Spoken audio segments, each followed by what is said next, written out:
নাগরিকত্ব বা তার সার্টিফিকেট দেওয়া হলো, তারা পাকিস্তান থেকে তারা হিন্দু, এবং পাকিস্তানে আপনাদের যারা সো কল্ড আইডল তাদের মধ্যে থেকে একজন কংগ্রেসের জওহরলাল নেহেরু এবং লিয়াকত সাহেব, তারা এদের পূর্বপুরুষকে আশ্বস্ত করেছিল যে না বাবা, তোমরা পাকিস্তানে থাকো বা থাকতে চাইছো থাকো, পাকিস্তানে হিন্দু হিসাবে তোমরা সুরক্ষিত। তারা সুরক্ষিত থাকেনি।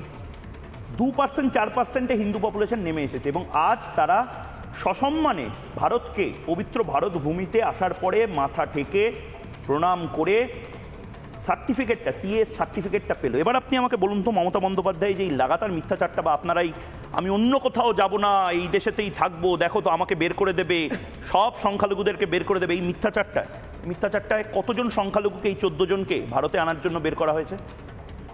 প্রশ্ন হচ্ছে, যে কোনো দেশে নাগরিকত্ব পাওয়ার একটা নিয়ম আছে, বিভিন্নভাবে নাগরিকত্ব পাওয়া যায়। আপনি বলুন কত, আমাকে পয়েন্টে দাদা, আমি স্পেসিফিক্যালি আপনাকে পয়েন্টে জিজ্ঞেস করছি। 14 জন পাকিস্তানের হিন্দুকে ভারতে সিএ সার্টিফিকেট দেওয়া হয়েছে, এটা বাস্তব, সেই ছবি আমি পিসিআর কে বলবো চালাতে, কিন্তু 14 জন হিন্দুকে ভারতে নাগরিকত্ব দেওয়ার জন্য 14 জন অন্য সম্প্রদায়ের বা ভারতের সংখ্যালঘু সম্প্রদায়ের 14 জনকে কি বের করে দেওয়া হয়েছে? আমি তোমাকে প্রশ্ন করছি যেটা, সেটা তুমি উত্তর দাও। দিয়েছে কি? না না না, আমি বলছি তাহলে মিথ্যা কথা কেন বলেছিলেন? আচ্ছা, তুমি প্রশ্ন করো, তুমি উত্তর না, তুমি নিজে উত্তরটা দাও। 30 সেকেন্ড আপনি দিন। আমি কি বলবো? আমার প্রশ্ন হচ্ছে, আমি জানি ভান্ডার 14 জন নাগরিক অধিকার পেয়েছে, ফেটে গেল অ্যান্টি সিএ ঢোল। আচ্ছা বলে দাও, বলুন, আমি অপেক্ষা করছি। আমি চুপ থাকছি। আমার যদি বলতে দাও কাজ এখন আপনাদের, তার কারণ আমার যদি বলতে দাও বলবো। আচ্ছা আপনি আমাকে বলুন, আমি আসি। আমি কোনো উত্তর দেব না, আমি অ্যাঙ্কারের উত্তর দেব। প্রশ্ন করতে এসেছি না, আমি শুধু আমাকে পয়েন্টে বলুন যে আপনাদের এই মিথ্যাচারগুলো, মমতা বন্দ্যোপাধ্যায়ের যে একের পর এক মিথ্যাচার, সবাইকে নাকি বের করে দেবে, কোথায় কজনকে বের করা হলো? সিএ তো লাগু। দেখো, মমতার মিথ্যাচারকে আমি বলতে পারবো না। আমি একজন দেশের নাগরিক, আমার নিজস্ব মতামত আমি বলতে পারি। আমার প্রশ্ন হচ্ছে, নাগরিকত্ব সংশোধন আইন চালু হওয়ার পরে, রুল তৈরি হওয়ার পরে কতজন আবেদন করেছেন এখনো পর্যন্ত, যার প্রেক্ষিতে 14 জন নাগরিকত্ব পেলেন, সেই তথ্যটা তুমি যদি সেই সঙ্গে বলো, তাহলে আমার মনে হয় 140 কোটি মানুষ অনেক বেশি উপকৃত হবে। আমি নিশ্চয় বোঝাতে পেরেছি কতজন অ্যাপ্লাই করেছে। আইন যখন চালু হলো তখন তো মনে হলো যে বিজয় উৎসব চলছে, মতুয়া সম্প্রদায় বলো, যারাই বলো, উদ্বাস্তু এসেছিলেন, দলে দলে অ্যাপ্লাই করবে। কতজন এখনো পর্যন্ত আবেদনকারী, সেই তথ্যটা কি জানানো সম্ভব হবে? হ্যাঁ, সেটা জানিয়ে দাও। সম্ভব হবে, হ্যাঁ জানিয়ে দাও। আমি পিসিআর কেও বলবো, আমি এরপরে বলবো। ব্রেকিং নিউজটা নেব। আপনি বলছেন না মতুয়াদের কতজন, মতুয়া সম্প্রদায় কতজন আবেদন করছে? হ্যাঁ একদম জানিয়ে দাও, তারপর আমি বলবো। আপনাদের প্রবলেমটা মতুয়াদের নিয়ে, কাদের নিয়ে? আপনার প্রবলেমটা কাদের নিয়ে? প্রবলেম আমার অনেক রয়েছে। প্রবলেমটা হচ্ছে ভারতবর্ষের প্রধানমন্ত্রীর নাম নরেন্দ্র মোদী, আবার 2024 সালেও নরেন্দ্র মোদী আসছে, এটা প্রবলেম। আরেকটু বলে নি, আরেকটু বলে নি, ইলেকটোরাল বন্ড হয়েছিল।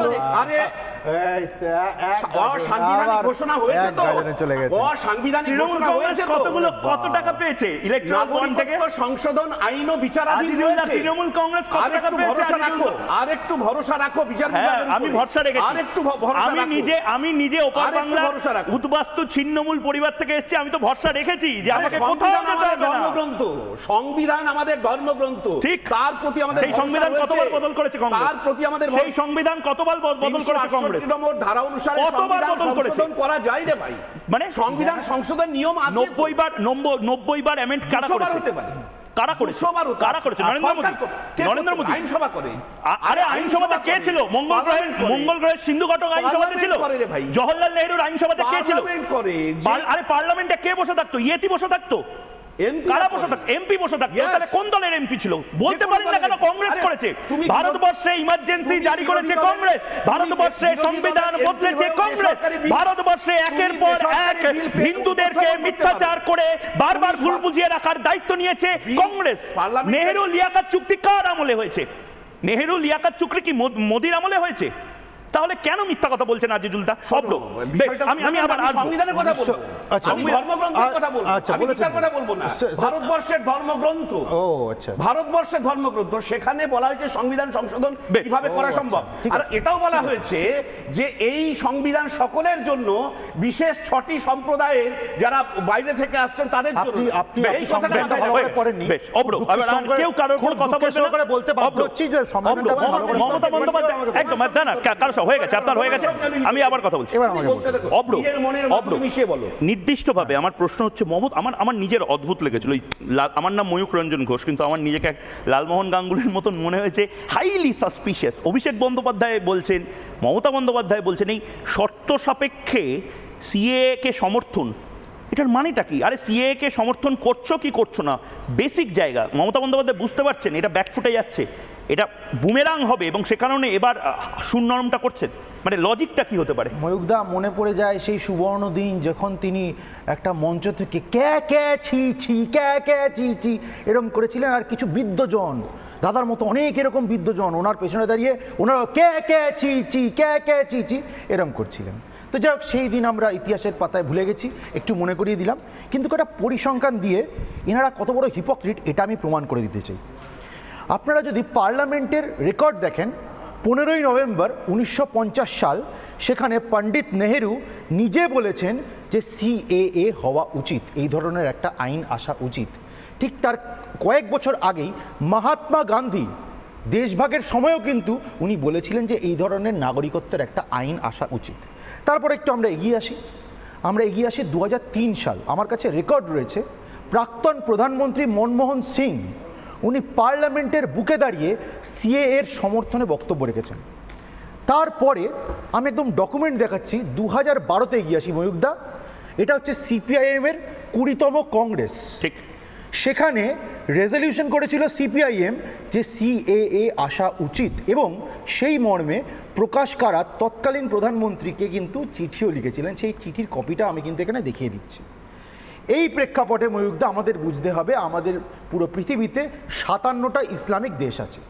সিএএ আইনের ব্যাপারে আমরা অঙ্গীকারবদ্ধ ছিলাম, এবং সেটা না, তুমি ইসলামিক দেশের কথা বললে আমি একটা জিনিস শুধু কৌতূহল আমার, আমি কিচ্ছু জানি না, আজিজুল দ্বারা সব জানেন, মমতা বন্দ্যোপাধ্যায় সব জানেন, কিন্তু আমাকে বলো তো, এই পাকিস্তানে আমি একদম নির্দিষ্টভাবে সংখ্যাগুরু সম্প্রদায়ের মানুষ, অর্থাৎ মুসলিম সম্প্রদায়ের মানুষ, তারা মুসলিম হওয়ার জন্য সেখানে কি নিপীড়িত, মুসলিম হওয়ার জন্য সেখানে কি পীড়িত?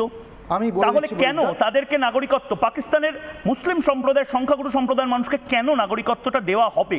ময়ূকদা, আমি একদম পরিসংখ্যান দিয়ে বলে দিচ্ছি, তোমার স্পেসিফিক উত্তর তুমি পেয়ে যাবে। আচ্ছা, সারা পৃথিবীতে কি ইসলামিক দেশ আছে কিছু? 57টা। কত? 57।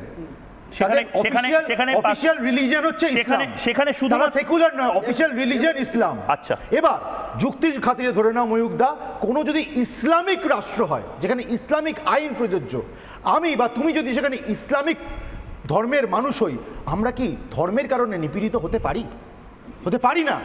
সেখানে অন্যান্য ধর্মাবলম্বীরা যারা সেখানে সংখ্যালঘু, তারা সেখানে ধর্মের কারণে নিপীড়ন হতে পারে তাদের উপরে। আমি পরিসংখ্যান দিয়ে দিচ্ছি, আফগানিস্তানে 1990 সালে 2 লক্ষ হিন্দু এবং শিখ ছিলেন, আজকের দিনে দাঁড়িয়ে সেই সংখ্যাটা কমতে কমতে দাঁড়িয়েছে 378। মাত্র কতজন ছিল? 2 লক্ষ ছিল 1990-তে। কারা? মুসলিম সম্প্রদায়ের এবং শিখ। এখন কত? এখন 378 মাত্র। তারা বাকিরা গেল কোথায়? ভ্যানিশ। আজিজুল্লাহ বলতে পারে। একবার আজিজুল্লাহ 30 সেকেন্ডে কিছু বলতে চান? কোথায় গেল? আমি একটু বলে নি ময়ূকদা, তারপর ঠিক আছে। তাহলে পাকিস্তান তৈরি হওয়ার সময়, আমাদের দেশের কংগ্রেসের দয়াতে পাকিস্তান তৈরি হওয়ার সময় 23% হিন্দু পপুলেশন ছিল। ময়ূকদা, তুমি এক্ষুনি বলছিলে নামতে নামতে কত পার্সেন্টে নেমে যায় শুনবে হিন্দু পপুলেশন? কত পার্সেন্ট? 2.7%। কত পার্সেন্ট থেকে? 2.7, 23% থেকে 2.7%। কি হলো? গুলি খেয়েছে, মারা গেছে? তো ভ্যানিশ। এবার বাংলাদেশ, মঙ্গল গ্রহে, বাংলাদেশ কোথায় গেছে? বাংলাদেশে 22% হিন্দু ছিলেন, এখন লাস্ট সেন্সাস অনুযায়ী মাত্র 8% হিন্দু। এরা গেলেন কোথায়? এটা মৌলিক প্রশ্ন। আজকের দিনে দাঁড়িয়ে আপনারা প্রশ্ন তুলছেন, আমরা অঙ্গীকারবদ্ধ ছিলাম, আমরা যারা ধর্মীয় কারণে এই রাষ্ট্রগুলিতে নিপীড়িত হচ্ছেন তাদেরকে বলেছি নাগরিকত্ব দেব, এবং আমরা দিয়েছি। আরেকটা কথা বলে দিই, এত বড় এরা কথা বলে সাম্প্রদায়িক, এরা বলে দিক যে ইন্দিরা গান্ধী যখন উগান্ডা থেকে আগত হিন্দুদেরকে নাগরিকত্ব দিয়েছিলেন আমাদের দেশে, সেটা কি সাম্প্রদায়িকতা ছিল ময়ূকদা? এবং রাজীব গান্ধী যখন তামিলিয়ান হিন্দুদের শ্রীলঙ্কা থেকে আগত মানুষদের উনি এখানে নাগরিকত্ব দিয়েছিলেন, সেটা কি সাম্প্রদায়িকতা ছিল? খালি এই সাম্প্রদায়িকতার নাটকবাজির গল্প বিজেপির বেলায়, ঠিক এই মিথ্যাচার আর কতদিন চলবে? এটা চলতে পারে না। আমি পরিষ্কার, সবচেয়ে বড় সাম্প্রদায়িক শক্তি হচ্ছে তৃণমূল কংগ্রেস এবং তার এই মাস্তত বিস্তত ভাইরা কংগ্রেস, সিপিএম, এরা প্রত্যেকে এক এক সময় সিএ এর সমর্থনের কথা বলেছে, আজকে তারা পাল্টি খেয়েছে। এবং তৃণমূলের প্রেক্ষাপটে যদি আসি, তারা পরিষ্কার বুঝতে পেরেছে যে ওদের হিন্দু বিরোধী চিত্রটা না মানুষের কাছে আজকে এক্সপোজ। সেই কারণে সময় শেষ। আজিজুল দা, আপনি কিছু বলবেন? আমাকে একটা ছোট্ট, যেহেতু আমি আপনাকেও পুরো কথা বলতে দিয়েছি, আমি নিজেও চাই আপনি কথা বলুন। আপনাদের যত বেশি কথা বলবেন তত মানুষ জানবে আপনারা কি চাইছেন। কিন্তু আমাকে একটা ছোট্ট কথা বলুন, এই যে এটা অব্রকে মিথ্যা কথা বললো, এই যে 27 থেকে 2%, 40 থেকে 4, আগের কথা বলি না আমাকে বলুন না। ওখানে হাইলাইট মানে হিন্দু হওয়ার জন্য, দাদা হিন্দু হওয়ার জন্য কেউ যদি মার খায়, কারো স্ত্রীকে যদি ধর্ষণ করা হয়, কাউকে বলুন না হিন্দু হওয়ার জন্য। আমি দেখেছি হিন্দু হওয়ার জন্য আমাদের মতন বহু বাঙাল যাদেরকে বলা হয় ইস্ট বেঙ্গলের সমর্থক, তাদেরকে এপারে তো চলে আসতে হয়েছিল। তাদের মতুয়া সম্প্রদায়ের মানুষ, তাদের দিলে কি অসুবিধা? রোহিঙ্গাদের তো ভালোবাসছেন আপনারা, কোনো অসুবিধা নেই, ভালোবাসছেন তো। আই লাভ ইউ রোহিঙ্গা বলেন, আই লাভ ইউ রোহিঙ্গা বলেন। না না, অসুবিধা কোন জায়গায়? অসুবিধাটা যদি অসুবিধার জায়গা না থাকে, তুমি বলেন। না আমি বিতর্কে নেই। আচ্ছা আপনি বলে নিন 30 সেকেন্ড। আজিজুল সাহেবকে 30 সেকেন্ড দিন, কিন্তু সত্যি কথা বলবো, যাহা বলিব সত্য বলিব, সত্য বই মিথ্যা কথা বলিব না। বলুন 30 সেকেন্ড। একাধিক ব্যক্তির নাম অভ্র বলেছে তারা সিএ সমর্থন করেছে। কোন সিএএ? আরে নাগরিকত্ব আইন পাশ হওয়ার পরে এ দেশে একাধিকবার নাগরিকত্ব সংশোধন আইন তৈরি হয়েছে। সেই আইনে কোথাও ধর্মের ভিত্তিতে এটাকে ডিসক্রিমিনেট করা হয়নি। এবং ইন্টারন্যাশনালি এইটা মার্কিন এবং ইন্টারন্যাশনালি আমাদের যে ইউনাইটেড নেশনস অর্গানাইজেশনের তরফ থেকে বলা হয়েছে এই সিএ আইনকে এটা ডিসক্রিমিনেটরি, একদমই নেচারে বলা হয়েছে। আপনি কি দেশের সংবিধান মানেন না? অবশ্যই মানে ধর্মগ্রন্থ। ইউএন গল্প ও ইউএন মানো না তুমি? ইউএন মানি না। দেশের সংবিধান মানেন না, আপনি ইউএন মানেন। আপনি কি বিদেশি? আপনি কি বিদেশি?